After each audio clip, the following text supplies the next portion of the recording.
जय हो सूर्य भगवान की। रविवार की पौराणिक व्रत कथा। कथा को सुनने से पहले इस वीडियो को ज़्यादा से ज़्यादा शेयर करें ताकि और लोग भी इस कथा का लाभ उठा सकें। तो चलिए जानते हैं। रविवार सूर्य देवता की पूजा का वार है। जीवन में सुख समृद्धि धन संपत्ति और शत्रुओं से सुरक्षा के लिए रविवार का व्रत सर्वश्रेष्ठ है। रविवार का व्रत करने व कथा सुनने से मनुष्य की सभी मनोकामनाएं पूर्ण होती है। मान सम्मान धन यश तथा उत्तम स्वास्थ्य मिलता है। रविवार व्रत का ऐसे करें पूजन। सूर्य का व्रत 1 वर्ष या 30 रविवारों तक अथवा 12 रविवारों तक करना चाहिए। रविवार को सूर्योदय से पूर्व बिस्तर से उठकर शौच व स्नान आदि से निवृत्त होकर स्वच्छ लाल रंग के वस्त्र पहनने चाहिए। तत्पश्चात घर के ही किसी पवित्र स्थान पर भगवान सूर्य की स्वर्ण निर्मित मूर्ति या चित्र स्थापित करें। इसके बाद विधि विधान से गंध पुष्पादि से भगवान सूर्य का पूजन करें। पूजन के बाद व्रत कथा सुने। व्रत कथा सुनने के बाद आरती करें।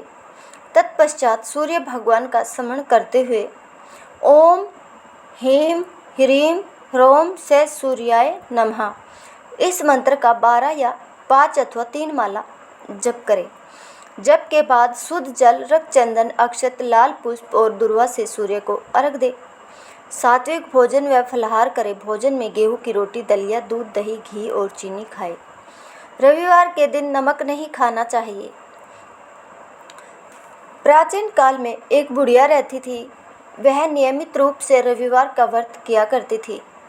रविवार के दिन सूर्योदय से पहले उठकर बुढ़िया स्नान आदि से निवृत्त होकर आंगन को गोबर से लीपकर स्वच्छ करती। उसके बाद सूर्य भगवान की पूजा करते हुए रविवार व्रत कथा सुनकर सूर्य भगवान का भोग लगाकर दिन में एक समय भोजन किया करती थी। सूर्य भगवान की अनुकंपा से बुढ़िया को किसी प्रकार की चिंता एवं कष्ट नहीं था। धीरे धीरे उसका घर धन धान्य से भर रहा था। उस बुढ़िया को सुखी होते देख उसकी पड़ोसन उससे जलने लगी। बुढ़िया ने कोई गाय नहीं पाल रखी थी, अतः वह अपनी पड़ोसन के आंगन में बंधी गाय का गोबर लाती थी। पड़ोसन ने कुछ सोच समझकर अपनी गाय को घर के भीतर बांध दिया। रविवार को गोबर न मिलने से बुढ़िया अपना आंगन नहीं लीप सकी। आंगन न लीप पाने के कारण उस बुढ़िया ने सूर्य भगवान को भोग नहीं लगाया और उस दिन स्वयं भी भोजन नहीं किया। सूर्यास्त होने पर बुढ़िया भूखी प्यासी ही सो गई। प्रातःकाल सूर्योदय से पूर्व उस बुढ़िया की आँख खुली तो वह अपने घर के आंगन में सुंदर गाय और बछड़े को देखकर हैरान हो गई। गाय को आंगन में बांधकर उसने जल्दी से उसे चारा लाकर खिलाया। पड़ोसन ने उस बुढ़िया के आंगन में बंधी सुंदर गाय और बछड़े को देखा तो वह उससे और अधिक जलने लगी। तभी गाय ने सोने का गोबर किया। गोबर को देखते ही पड़ोसन की आंखें फट गई।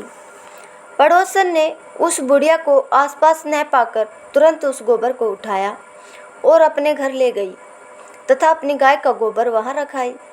सोने के गोबर से पड़ोसन कुछ ही दिनों में धनवान हो गई। गाय प्रतिदिन सूर्योदय से पूर्व सोने का गोबर किया करती थी और बुढ़िया के उठने के पहले पड़ोसन उस गोबर को उठाकर ले जाती थी। बहुत दिनों तक बुढ़िया को सोने के गोबर के बारे में कुछ पता नहीं चला।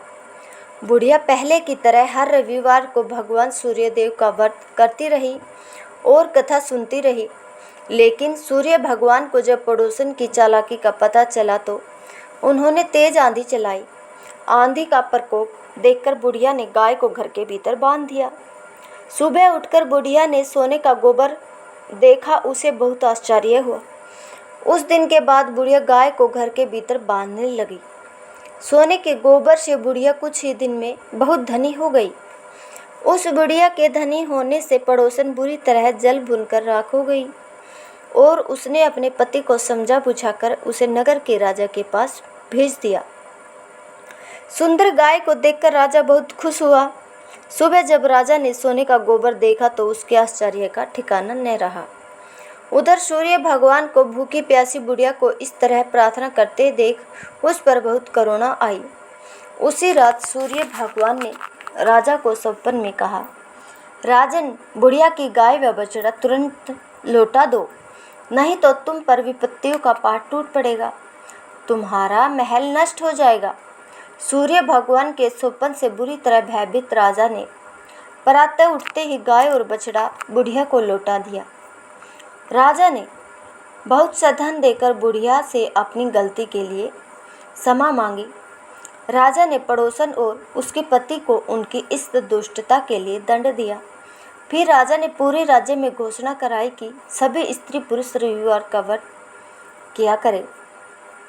रविवार का व्रत करने से सभी लोगों के घर धन धान्य से भर गए। राज्य में चारों ओर खुशहाली छा गई। स्त्री पुरुष सुखी जीवन यापन करने लगे तथा सभी लोगों के शारीरिक कष्ट दूर हो गए। अगर आपको हमारी यह कथा पसंद आई हो तो इस वीडियो को ज़्यादा से ज़्यादा